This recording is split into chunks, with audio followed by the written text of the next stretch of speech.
Hello, good day everyone and welcome to my channel. Last time pinag-usapan natin kung paano natin mababago ang ating SSS membership type from employed to voluntary online.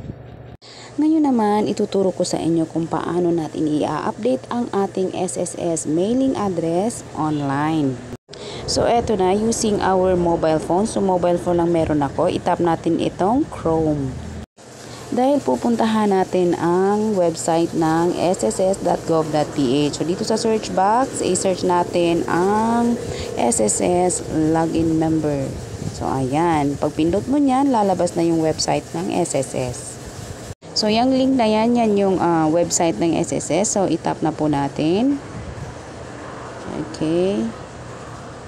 And then, ayan. Using our user ID at password, mag-login lang po tayo. Then, i-click lang po natin itong sign in button. So, ayan, lalabas na siya. So, i-X na po natin yan, no? Kasi survey lang po iyan. And then, dito, i-tap natin itong member info. Then, itong update contact info. So, ayan, pag i-tap natin yan, so, eto na yung lalabas. Ayan, antay-antay lang saglit. Ayan. Makikita natin dyan ang ating home address at ang ating mailing address. So, i-click lang natin itong mailing address dahil babaguhin na natin iyan. So, fill in lang ang mga information na gusto nating i-update. So, yung contact number or email address, pwede din natin baguhin yan. And by the way, yung email address na naka-reflect dyan, so dyan papasok yung email na galing sa SSS para i-confirm ang ating pag-update. So, kailangan po active ang email address na ilalagay natin dyan. So, pag once okay na, click next. And then, pagka-click natin ng next, so may nakalagay dyan, please review the corrected data before submitting. And then, pag once okay na, so click lang ang submit. And then, magsisend na yan ng email confirmation doon sa ating email. So, antay-antay lang natin yung saglit at mag-login lang muna tayo dito sa ating SSS. And then, dito sa ating inbox, sa email inbox, so ayan na yung email sa atin from SSS. So, nakalagay dyan, please click here to confirm your request. Ayan, you need to confirm your request within 3 working days. So, i-click down natin yan. Click here. So, ayan.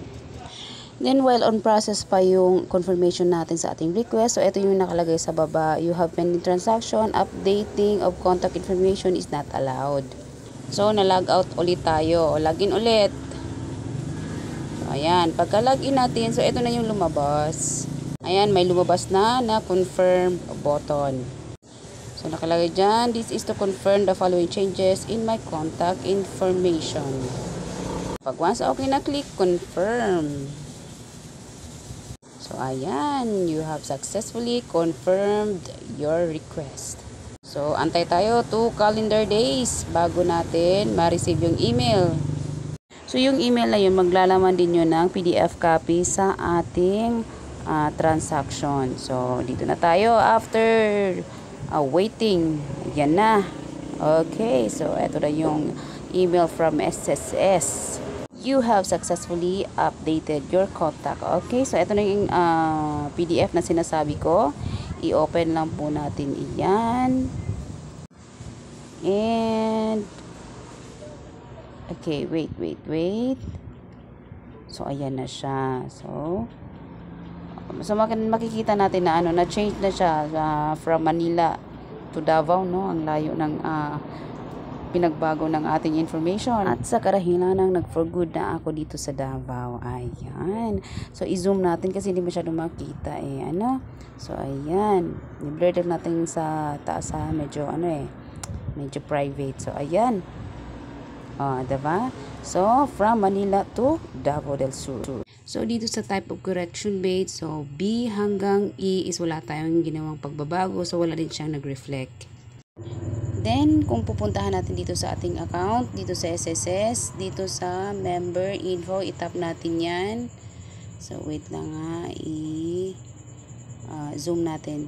So, members info ulit. Then, update contact info. Then, ayan na siya. So, nagbago na.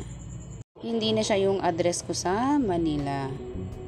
So yun lamang po for this video. Maraming salamat sa panonood and see you next time. God bless everyone.